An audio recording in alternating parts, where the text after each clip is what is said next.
This was the form before he departed, the last 10 results. Now, not just league form, it included the really disappointing FA Cup exit at Bramall Lane and also going out of the Champions League at home to AC Milan, which they weren't able to score. We're going to show you the underlying numbers as well here, the rolling XG timeline. So let me try and talk you through this. The green line represents XG, chances created, and the red line is XG against. The idea is to get the green line as high as possible and the red line as low as possible.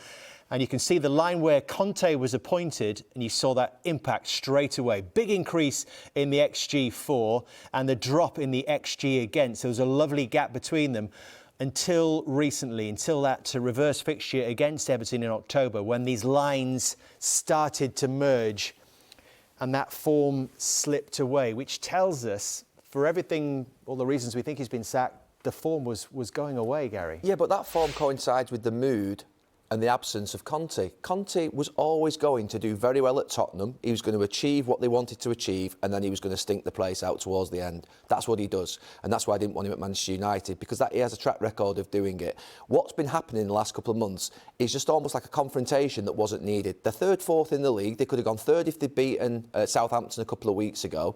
That's actually where Tottenham should be. I never saw why this needed to be a confrontation. The problem is, the dressing room, I think, had got tired of the Conte way. Conte got tired of the players. He called them selfish. He's called out the owners, and it becomes a mess at the end that just ultimately ends up looking like a real sort of, you know, it's an inevitable ending, and everyone could call it. And there's no surprise here that Conte has gone in this manner at all.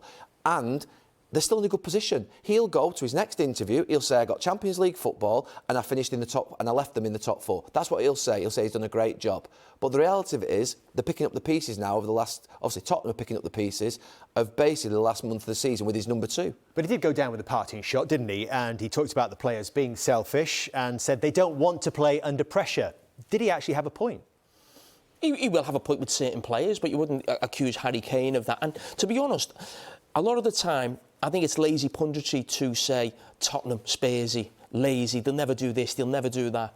With that squad of players, and you see that 11 that's playing tonight, and as Gary says, if you hang on at Southampton the third, where do you think this Tottenham team should be? So is there a lack of backbone that they're not top of the league? Of course it's not, because they're not good enough to be top of the league. Where Tottenham are right now, 4th position, I think they're slightly overachieving, if I'm being totally honest. So this thing about this team not having backbone, the reason they're not higher in the league is because they're not quite good enough, or they need maybe a bit more extra spent in terms of the transfer market. But the biggest problem with Conte, I think it was a coup for Tottenham to get him. They were in a poor position. They brought in Espirito Santo. It was a disaster. It just didn't work at all. You get Conte, gets them in the top 4, and as Gary said, the 4th right now. I don't understand why Conte ever went there. Because Conte is a manager who wants to win in the first year or 2, and that's it, and that's why he's gone right now. The top 6, if you're Chelsea, Man City or Manchester United, you can have a bad season and then rectify it in the summer. Tottenham aren't. Tottenham are like Liverpool and Arsenal, where you have to build. So Arteta's built year on year, and they are where they are. Klopp did the same at Liverpool. Pochettino did the same at Spurs. Conte was never going to do that. So when he complains at the end, what did he expect? That's Tottenham. I've heard you say this before, Gary, that to be successful, you need a clear strategy. And we heard from Daniel Levy a couple of years ago talk about Spurs returning to a DNA of attacking, entertaining football.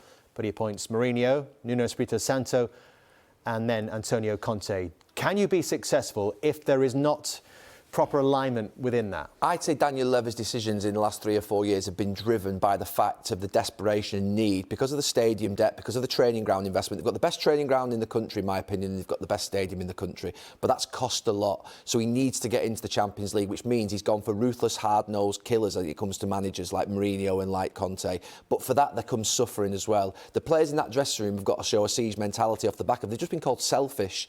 Harry Kane's not selfish, by the way. I need to say that. I've worked with him, and you all know he's not selfish. But looking at Levy's record, it was something I saw on social media a couple of weeks ago when this was being talked about. And there was this sort of feeling that Levy's culture, he's never going to be a successful owner of Tottenham. And someone pointed out that actually before he came in the 10 years that before he came in, 9 years before he came in the Premier League, Tottenham were pretty hopeless. Their highest finish was 7th and their average finish was 11th. He's taken them to 2nd with an average finish of 6th, and they finished in the top 4 7 times and got to the Champions League.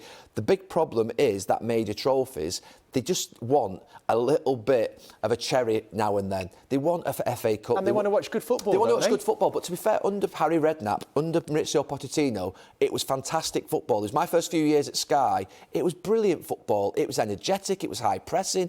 It was, to be fair, throwing the kitchen sink at games. He's now got to the point of desperation of appointing these what would be ruthless managers because he now needs to get in the Champions League. They're doing well off the pitch, Tottenham, but they now, to be fair, need to start thinking about how they look at it on the pitch. I mean, this thing about culture at a football club, I'm no pal of Daniel Levy, but when you talk about culture coming from the top, yes, of course, an owner of a football club or a chairman, but the culture changes a football club through the manager. The culture changed at Manchester United under Alex Ferguson. Martin Edwards has been there before, and he was still the chairman. Ferguson changed that. FSG were at Liverpool before Klopp got there. Klopp changes the culture. Who's changed the culture at Arsenal? Mikel Arteta. Still the same owners, Kroenke, who the Arsenal supporters weren't happy with. And then Daniel Levy had Maurizio Pochettino, who changed the culture at that club, almost won a title, almost got to a Champions League final. So this big criticism because Conte is gone, oh, it's down to the culture at Tottenham, it's down to Daniel Levy. No, a top manager sorts the culture out of the football club, and that's what Tottenham need right now.